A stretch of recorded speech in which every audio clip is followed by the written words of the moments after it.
Good morning, ladies and gentlemen. I'm Laura Tiffin, and this is Keisha Whitman. We are your Lean facilitators. How many people have heard about Lean? Got a few. How many people have actually done a Lean process or a Lean project before? Ooh, we need to get them on the Lean. All right. Again, I am Laura Tiffin. I work in the finance department. I've been at the hospital over 30 years. I started out as switchboard operator and worked different jobs within the business office and the finance department. I've seen a lot of change within the hospital. Don't be afraid of change. You may lose something good, but you may gain something better. So I'm Keisha Whitman. I'm a registered nurse. I started here in the year 2000. So after the first of the year, I'll be here 16 years. I've been a nurse for about 20 plus years, and I've been in my current position for the past 10 years. And I have also seen lots of changes throughout the hospital, and so change is inevitable. If there is no struggle, there is no progress. And what are we about this day and age? Progress. Technology. Change and progress is always good. All right, what is lean healthcare? Lean healthcare is a structured way of continuously exposing and solving problems to eliminate waste in systems that deliver value to customers and patients. So let's talk about that just a minute. What is value to you? Somebody, anybody, what's valuable to you? Your time, right? So if you're the patient or our customer, what is the one thing you hate doing? Waiting. Yep, that's the number one answer. So just keep those things in mind. Lean is continuous improvement, eliminating waste, and identifying opportunities for improvement and quickly acting on them. We have a short... Hi, William Paul Akers. I think you asked a great question. You said, when I say lean, do I mean down to the bone? Well, if you've ever heard me speak, lean has nothing to do with an austerity program at all. Lean has to do with teaching people to think and see waste. And when they see waste, they use their brain, this creative little box up here, and they find better ways to do things that are more efficient. Now, in a lean model, the key is to continually do that. So if you have government adopting a lean strategy, you have millions of people evaluating what they're doing every day, seeing the waste, and then eliminating that through continuous improvement and creative thinking. The power of that is, most people immediately say, well, I'm going to work myself out of a job. Well, just the opposite happens. Because what happens is in a lean environment, you're constantly coming up with better ideas, more creative ways to solve problems, so you come up with new innovations that actually create more jobs. In a true lean culture like mine, we never lay anyone off, we just keep hiring more people. That's the beauty of lean. It is not about cutting things down to the bone, it's just the opposite. It's about innovation, creativity, efficiency, and getting everybody engaged in solving the problem. And if we do that, we not only have a more efficient government, but we have an exciting government that provides better opportunity for everyone with less. That's what lean's all about. Thanks, William. Thinking lean. It's eliminating waste and creating value. Some lean principles are lean thinkers have respect for other people. Lean thinkers encourage others' creativity. Lean thinkers do not own ideas. It is always a team effort, working as teamwork. Lean thinkers say they are wrong at least 2 times a day. How many people say they're wrong 2 times a day? I do. Oh, I'm always wrong.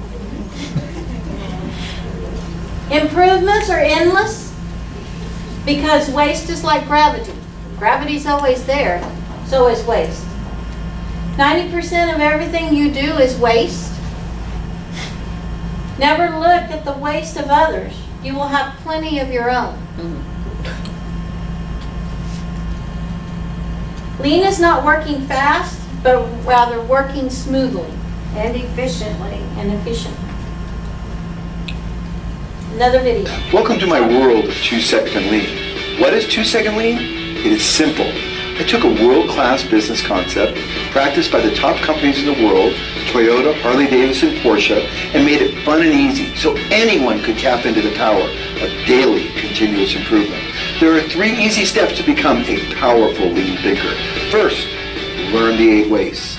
Overproduction, transportation, inventory, defects, overprocessing, motion, waiting, wasted human potential. Then you will see these different wastes everywhere, and it will drive you crazy. Second, you will be compelled to eliminate the waste you now see and make improvements every day that removes the waste in your life. Make it the first thing you do every day.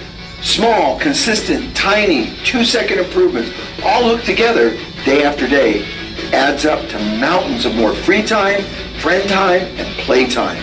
You see, there's nothing cool about being wasteful, and there is everything cool about becoming a lean thinker.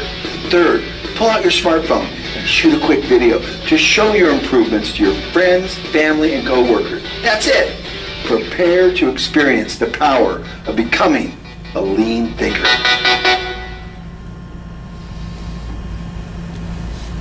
Okay, we're going to go over the 8 wastes. Waste is an activity or process that adds cost but negates value. And there are 8 types. And they are listed. We're going to go over them. Overproduction occurs when your company produces more than your customer requires. You could be producing items for which there are no orders or producing more than what is required at the correct time. Overproduction increases defects, impacts on inventory costs, process chains, waiting, unnecessary motion, and transportation, all wasteful. Transportation, if you overproduce, you have to move those. So the unnecessary movement of information, items, materials, parts, or finished goods from one place to another waste time, resources, and money. Unnecessary transportation is usually paired with unnecessary motion, damage to, or even loss of product. Excess inventory, the quantity of supplies and materials you require to provide a service that are held in stock. When not in use or not being utilized in production, take up your valuable storage and volume. They may become expired or outdated if it's drugs or supplies of some sort. Defects result in reworking, so if there's something wrong, they have to rework it, reprocess it, as a result of products being found to be defective. Defects are usually caused by poor or inferior processes. Poor communication, human error, or equipment breakdown are all unnecessary. Reworking takes additional time and therefore increases the cost of the finished product. If the lab's not drawn right, and then it has to be reprocessed because it wasn't drawn right, that's a defect. It's also rework. It's also overprocessing. And a waste of someone's time. Exactly. Overprocessing involves the taking of any unnecessary steps during the process. It can also mean producing parts or products in a higher quality than is required. This may be due to malfunctioning equipment or errors in reworking, ineffective processes, poor communication, and not benchmarking against the customer's requirements. Wasted motion. Unnecessary motion relates to staff, and in particular operators, moving around the workplace, wasting time and effort. All unnecessary motion can be caused by poor standard procedures and practices, poor process design, or poor work area layout. So maintenance goes to day surgery to hang a picture and they don't take their screwdriver or their hammer. Okay, they've got to go back to maintenance and get it and come back. Well, that's all wasted time, wasted motion. I'm not picking on any departments, forgive me. Just examples. Waiting time. Every task in healthcare facility is dependent on the process that it takes upstream and downstream. If healthcare team members' equipment or materials delay the healthcare process for any reason, time is wasted and your cost will increase, further impacting cumulatively and negatively on our profitability. Wasted potential of staff. Not properly utilizing the skills and abilities of the staff. Not engaging with them loses your organization's time, lack of constructive ideas and suggestions, missed improvement opportunities and developmental opportunities. This is where y'all come in because we're asking for y'all's input on how to improve things and give us ideas. So think about, well, here, let's go over this just as an example here. Overproduction. Think about the fast food chain that you frequent or whatever. So you go in, say, and I've been picking on McDonald's. You go in and you see a bunch of burgers lined up there. Somebody had to make them out in the back, and then they bring them up to the front and put them in those little bins. And then as the orders come in, they pick one, right? So you've got all this production line going on, somebody's transporting, and then they're just sitting up there, and so that's excess inventory, sitting under a heat lamp or waiting for it to go into a bag or something. Well, somebody comes in and says, you know what, I want a quarter pounder with cheese, but I don't want pickles and I don't want mustard. So then what happens? So they have to special order, go back, so you go through the whole first three processes again. Then that's over processing and it's wasted motion, when in reality that burger could have just been made to order from the start instead of having to make all of these and have them sitting there under a heat lamp. And then you also have that wasted potential of your employees And the customer's waiting. Whose job is it to do lean? That's exactly right. A+ for this class. What can we do to help with lean? Look around your work area. What improvements can be made? How can I make my job process better? Maybe it's in the computer, the computer process or something. Maybe Christine can find a way to help you out through that process. Maybe it's paperwork that's redundant. That okay, I'm doing this piece of paperwork, and then they're going to go upstairs and they're going to ask all these same questions again. Go through this whole process again. Maybe that. Or maybe you get, and I'm using nursing as an example, but maybe I get over to the back hallway to change a dressing and I think, oh my goodness, I have all my supplies here, but I forgot such and such. And now I've got to go all the way back around to the front, to the nurse's station, to the supply room to get that one thing that I forgot. How can we improve that? How can we make that better? How can we eliminate that waste? Once we have these ideas, how do we submit them? You have ideas, you're thinking about them, what do you do with those ideas? Well, we want those ideas, and we want them on an opportunity for improvement form. And we also call those OFIs.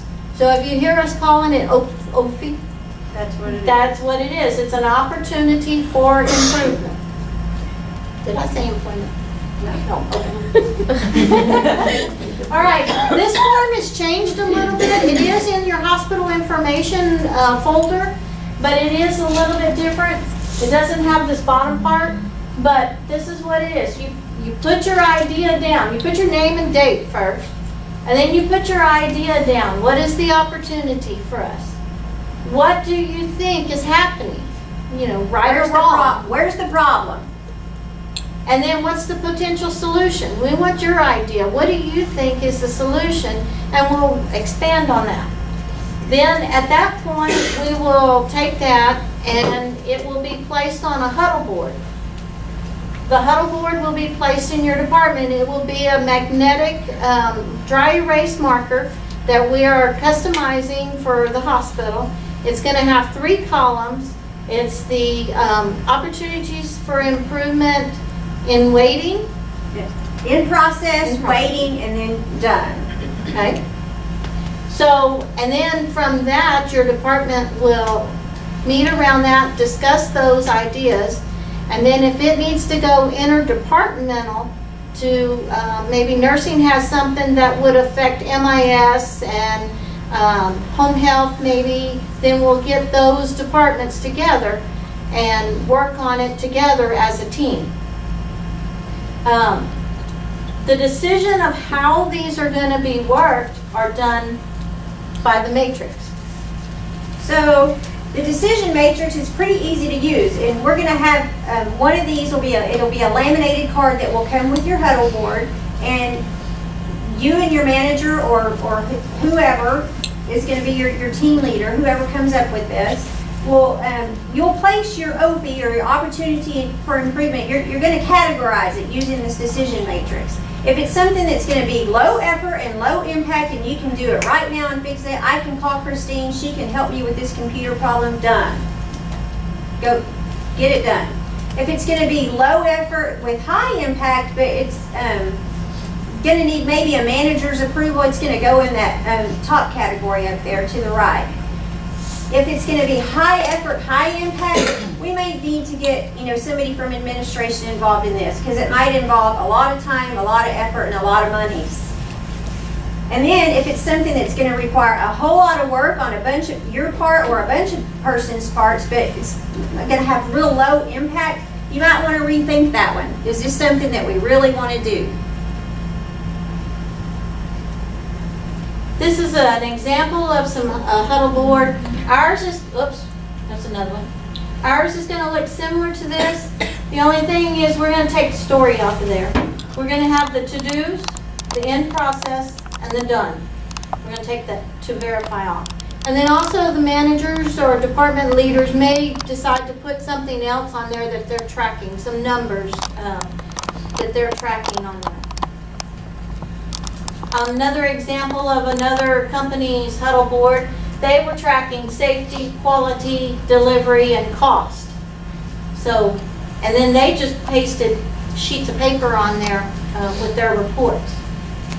There's another one with little sticky notes, and this is on a nursing care area. So the managers were trained on lean as well. And we have this video that we showed the managers, but it's a good video also for all employees. So we will watch the video.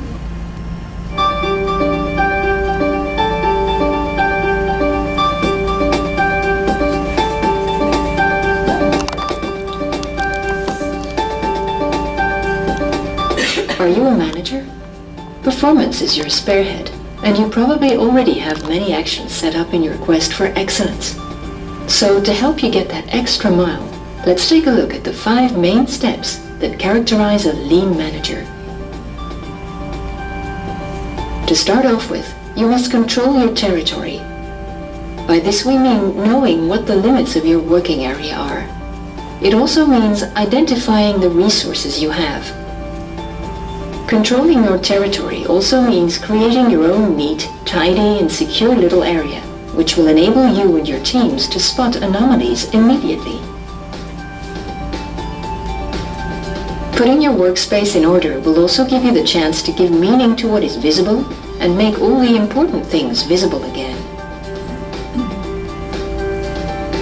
The key to success for this first step is to keep your area up to 5S standards and to make regular field visits so that you are made directly aware of the problems of your co-workers. Once you gain control of your area, you can get to grips with the second step of the lean manager by doing some vital work with your team in order to define and align your contribution with the performance of the company. This second step is essential as it will give meaning to all your actions and those of your co-workers. To succeed here, you must start by identifying your customers and what they expect from you. You can then define the performance indicators that measure the satisfaction of your customers. Based on your main indicators, it is possible for you to study the processes to make sure they match what is required, and so that they create added value for your customers. With a detailed roadmap of your process, you will then be able to identify the workable indicators to be tracked on a daily basis in order to guide your actions and guarantee long-lasting performance. The last step to be identified concerns the suppliers of your process, as no matter how reliable your process is, if you don't have the initial elements firmly in place, the final elements will be invariably unstable. The third step will enable you to align your daily actions based on customer needs by firstly creating visual management by way of the team right in the heart of your territory. Once your territory is under control and you have aligned your contribution based on the needs of your customers, you can then launch the third step, which consists in motivating your team and driving them forward. This step is covered in a 15-minute flash meeting based around this visual management. This daily ritual, performed standing up, is the chance for you and your teams to discuss openly on performance issues, problems to be resolved, and the current actions in progress. For you, the Lean Manager, this daily 15-minute meeting is also the chance for you to rally around your team with energy and enthusiasm. It must also involve and increase self-sufficiency within your team. With this in mind, it's up to your co-workers to update and contribute to your visual management before the meeting. It is also essential that you regularly give each of your co-workers personal responsibility for something, so that the team becomes completely self-sufficient over time. So then, on the day you're not around, the meeting will nevertheless take place as a daily custom, and the level of performance will be maintained. The fourth step of the Lean Manager is about delegating simple problem solving. Although the 15-minute flash meeting is the time to discuss any problems encountered, the objective is not to deal with them straight away. All problems encountered require a field visit in order to observe and identify the root cause. If the solution can be implemented easily, it will be dealt with quickly. However, if a small study into it is required, a work group will be set up in order to track the resolution method of the problem, as in step 3. In these small improvement projects, your role is to bring forth these tools and methodology and to make your co-workers more efficient when using them. Finally, the fifth step consists in managing the progress plan. When setting up the progress plan, the idea is no longer to react to small day-to-day problems. The challenge here is to work on breakthrough improvements which meet the strategic challenges of your company. In line with visual changes, these increases in performance will make the whole team proud. To summarize, Lean Management aims to involve field agents on a daily basis in order to improve the performance of their departments. This will firstly be achieved by controlling your territory and aligning your process with the needs of your customers. It will then be achieved daily by getting your team going every day during the 15-minute flash meeting. Between two meetings, the activity will shed light on problems that can be resolved immediately on site.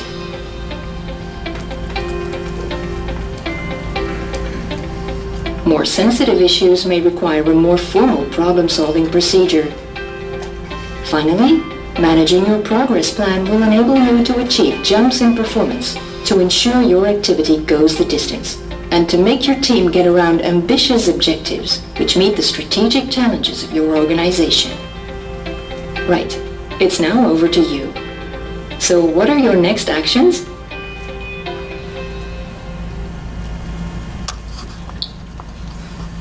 Our next actions are lean training for all current staff, which is what we're doing today. So we're accomplishing that. All new hires will have an overview at orientation. So when new ones come on, they will know what y'all know on lean. Each department should have 2 to 4 lean projects a year. So if y'all come up with ideas for improvement, you submit them to your manager, and those will take care of that. 5 to 6 interdepartmental projects, and that's per hospital-wide. That is if one project, like our ER project right now, it goes across to different departments. So that's what we're talking about, interdepartmental.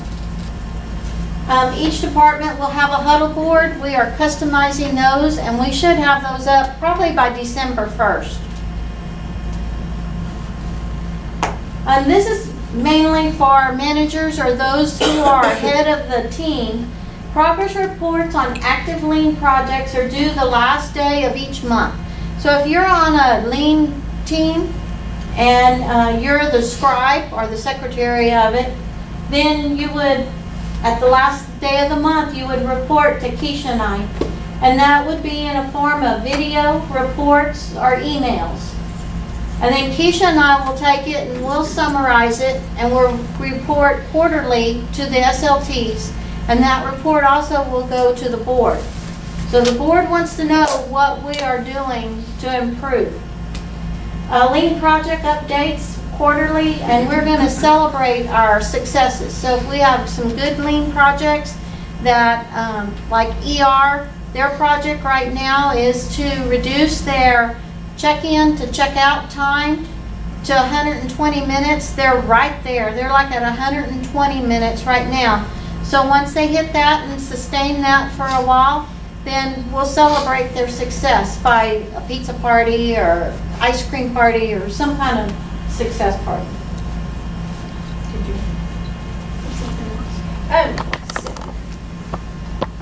Talking about the video, we don't want everybody to think that you're going to have a 15-minute huddle meeting every day in your department, because we do realize that that's unrealistic. But you know, it might be however you communicate with your manager during shift change, a monthly staff meeting, a quarterly staff meeting, or via email even. But if you have ideas, jot them down. Think about your work processes, those little caveats and those glitches that you think, you know, I think I could do this a better way, but I'm just not going to say anything. Or somebody tell you have a better idea, and somebody says, and you submit that to somebody, and they say, well, I don't know why, we've just always done it this way. How many of you have heard that? These are the things we want written down. Take those to your manager. We want to work through these processes. This is to help everybody's workday flow better. Does anybody have questions? No questions? Okay. That is it. Thank y'all for coming and participating. Send us ideas.